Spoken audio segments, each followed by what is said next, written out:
Salamat po, Mr. Chair. Mr. Gutesa, kaninang ako'y nagpapaliwanag para ipakilala kita. Narinig mo yung aking sinabi. Yes, Your Pwede mo Honor. bang i-confirm na kung ano yung sinabi ko ay yung nangyari kahapon? I confirm, Your Honor. Salamat po. At ngayon po ay hawak ko nga ang inyong sinumpaang salaysay na nung draft ito ay binasa ko. Ganun din nga po at wala namang pagbabago.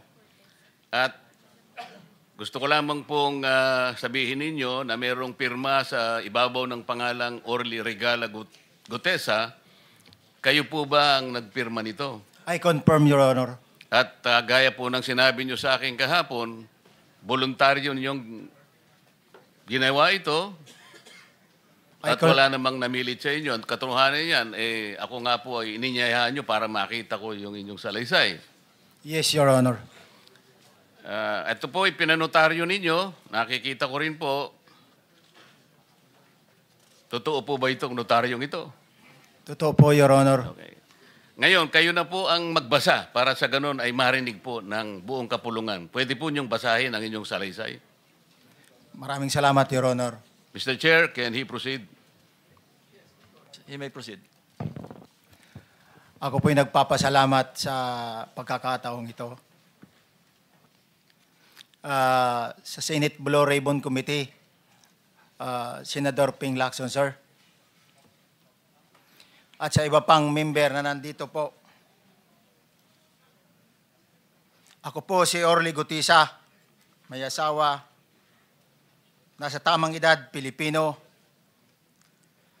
Makatapos makapanumpa na ngayon sa umiiral na batas ay nagsasaad at naglalahad ng gaya ng mga sumusunod.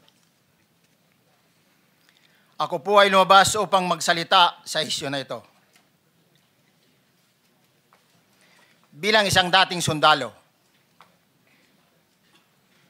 inaalay ko ang aking buhay para sa ating bansa.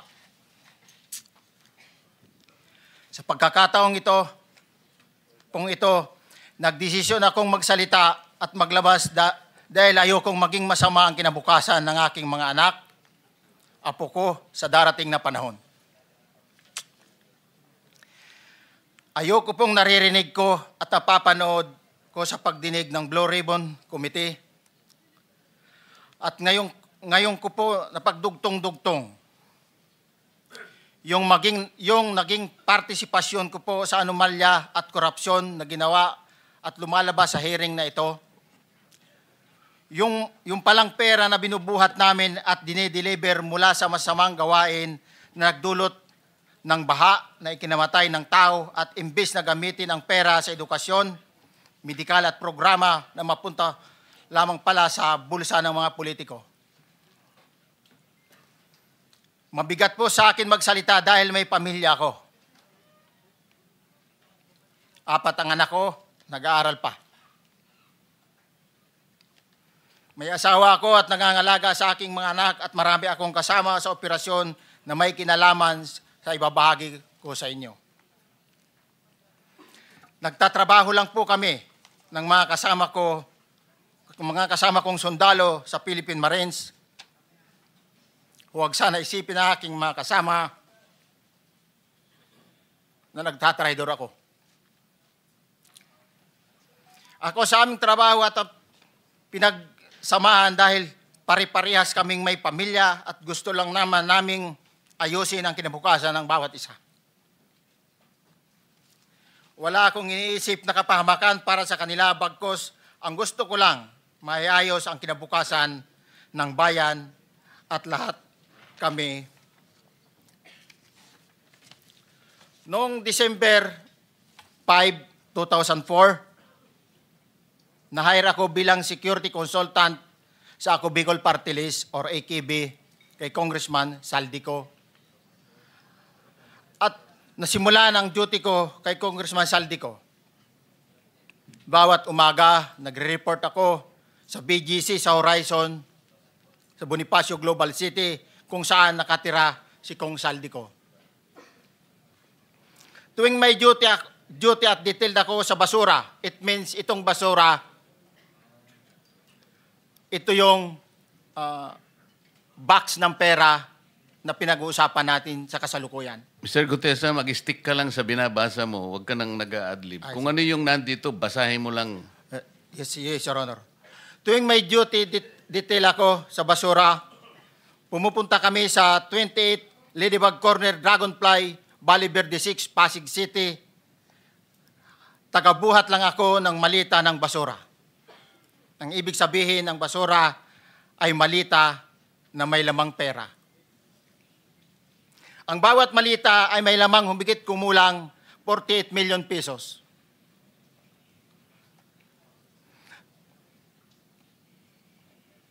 Ang bawat malita ay may post-it na nakadikit na nakasaad kung magkano ang laman ng bawat malita. Tuwing may duty detail sa basura, may pumupunta na tao na magde-deliver ng basura at nire-receive ni John Paul Estrada at Mark Tiksay. Ang mga executive assistant ni Congressman Saldico at sila ang mga detailed sa mga ganyang activities. Ang mga nangyayari kapag duty kami sa basura, kalimitang dinadala sa bahay ni Congressman Saldico sa Valle Verde 6 at tinatanggap naman ni Mark at ni Paul. Pagkatapos naming may baba ang nasabing basura, ipinapasok sa bahay ni Congressman Saldico sa Valle Verde 6 at binibilang ni Mark at ni Paul. Alam ko na ang laman ng malita ay pera sapagkat nakita ko si Paul na binuksan ang malita at inilabas ang laman para bilangin. Ang isang ehemplo na nagdala ng pera ay si Congressman Eric Yap ng AXIS Party List. 46 na malita ang dala niya sa bahay ni Congressman Saldico sa Valle Verde 6. Pagkatapos mabilang, isinakay namin sa mga sakyan patungo sa Horizon Residence sa Taguig. At dumiretso kami sa basement upang may baba ang nasabing basura. Bago ibaba ang nasabing basura, ito, Merong napuputol sa binabasa mo eh. Huwag kang magmadali. Huwag kang magmadali. naputol na, Ulitin mo yung paragraph 20. wala na akong, hindi ko makita na putol na siya.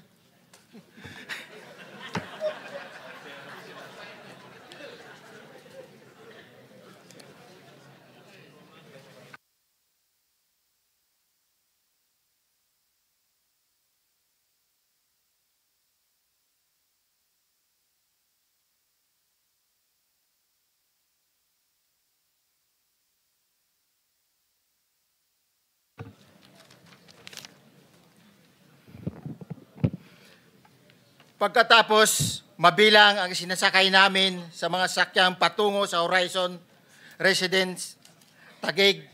Pagdating sa Horizon Residence, dumidiretso kami sa basement upang maibaba ang nasabing basura at dalhin sa unit ni Congressman Saldico sa 56th floor sa nasabing lugar kung saan siya nakatira.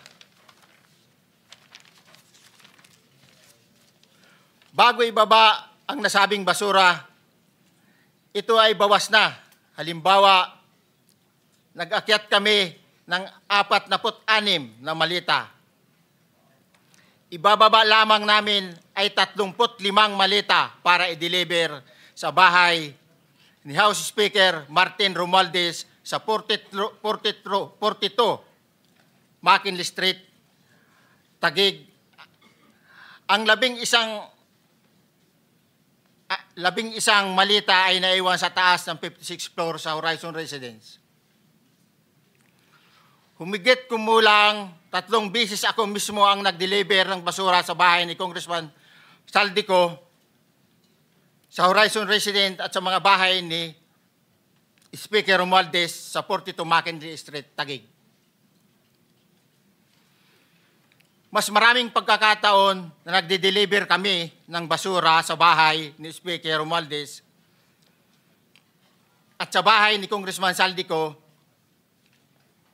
dahil iba-iba kaming mga nakadetailed na close-in backup at advance party na nagkakaroon ng rotation. Sa huli, ako po ay nagnanais na mapasailalim sa Witness Protection Program dahil alam ko po nanganganib ang buhay ko at ang aking pamilya sa ginawa kong paglalahad na ito. Sa katotohanan na ang lahat ay nilagdaan ko, ang salaysay na ito ay kusang loob at walang anumang pamimilit at bunsod lamang ng hangarin matulungan ang ating bansa. Ito po ay nilagdaan ko, Your Honor. Thank you, Orly. Before you proceed, meron lang ako ipapakitang litrato sa iyo. No? I-confirm mo, kasama na rin si Bryce, kung yan ba si Paul na binabanggit mo. I confirm, Your Honor. Yun nga po, Your Honor. Siya po. Okay, so, yeah, for the record, andito po yung litrato nung binabanggit na si Paul. Ang palyado nito.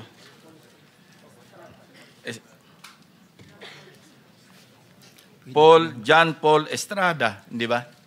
Yes, Your Honor. Oh, sige. Thank you very much. You may continue, Senator Marcoleta. Thank you, Mr. Chair. Mr. Gutesa, dito sa iyong paglalahad ay gumawa ka ng isang paghalimbawa. Inihalimbawa mo si Congressman Eric Yap, ngunit isang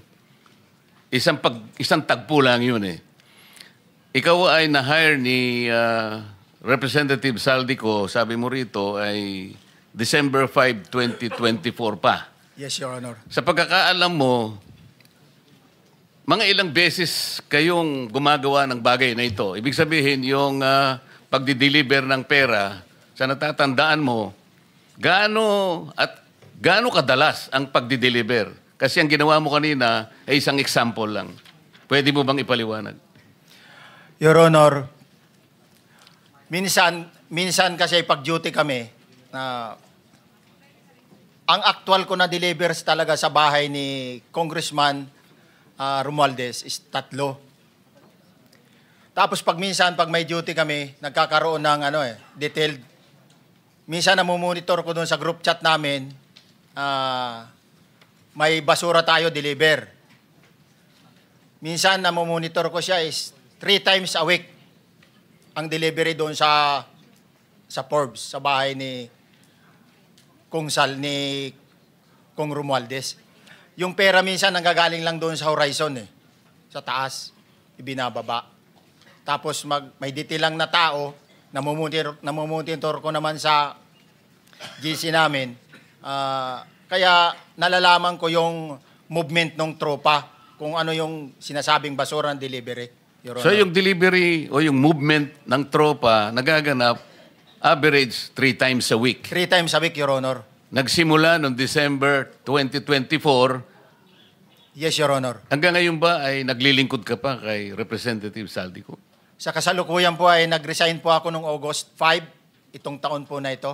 So, maliwanag ba ang ibig mong sabihin para sa kapulungan ito ay nag-a-average ng 3 beses sa loob ng isang linggo ang pagdi-deliver ng pera kay Representative Saldico at tuloy-tuloy naman doon sa bahay ni former Speaker Martin Romualdez sa ganong rate, ganong beses, 3 beses sa loob ng isang linggo. Yes, Your Honor. Magmula December 2024 hanggang ikaw ay mag-resign noong August 2025, this year. Yes, Your Honor.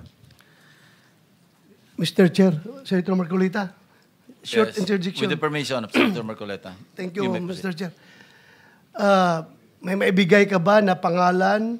Kasi ang sinasabi mo lang ngayon, as far as you're concerned, during ikaw ay nagdo-duty, nagro-rotation basis yung duty.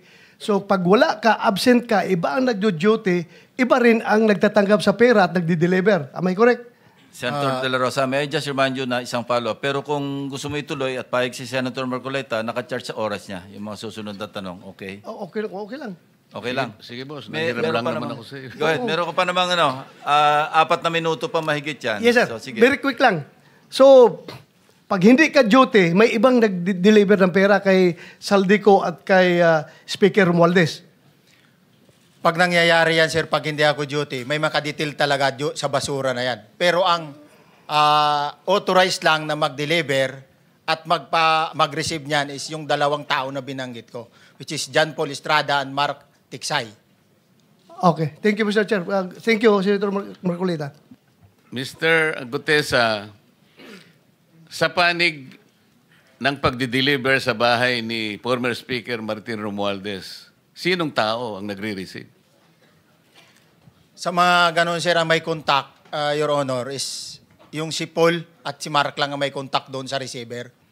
So pagdating doon, nakabukas na yung gate doon sa Forbes, pumapasok na lang kami. Then pag nabuhat na namin yung mga malita na ibaba na, so lalabas na kami.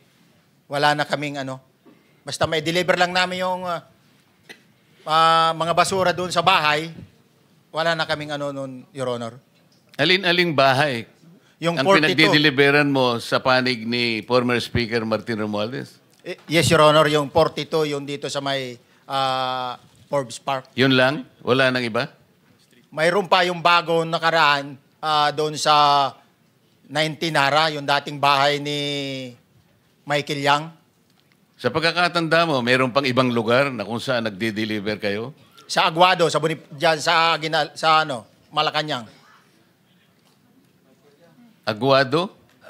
Excuse me, Senator Marcoleta. Sino Michael Yang? Yung dating sa Pugo yata yon, Sa? yung dating sa Pugo. Yung Michael Yang. dating bahay ni Michael Yang. Dating bahay. Yes, Your Honor. Okay, thank you. Ibig mo sabihin, nabili ni Speaker Martin yung bahay ni Michael yan? Allegedly, Your Honor. Pero paano mo alam na bahay ni Speaker yon? Kasi doon na nagde-deliver yung tropa nung hindi na nagde-deliver doon sa 42, Your Honor.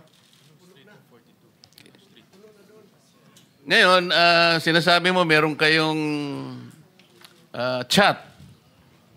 Nagagamit mo yung chat para ma-monitor mo yung rate ng delivery at kung sino-sino yung nagdi-deliver? During the time nung nandoon pa ako, Your Honor. Mr. Chair, salamat po at baka meron pa pong Thank you. gustong itanong ating May mga kasama. papakita pa ako isang litrato pa, no? Identify mo lang siya. Sino yan? Mark Tiksay, Your Honor. Meron pa ba nakakakilala sa kanya bukod sa'yo? Dito? Wala. Nabanggit kasi ni Engineer Alcantara rin dito eh. Sa salaysay mo noong September 23, sinasabi mo, hindi ko po siya na-meet during pagdadala. Ang tao niya po ay may alias lang na Paul at Mark. Na-meet mo ito si Mark, Engineer?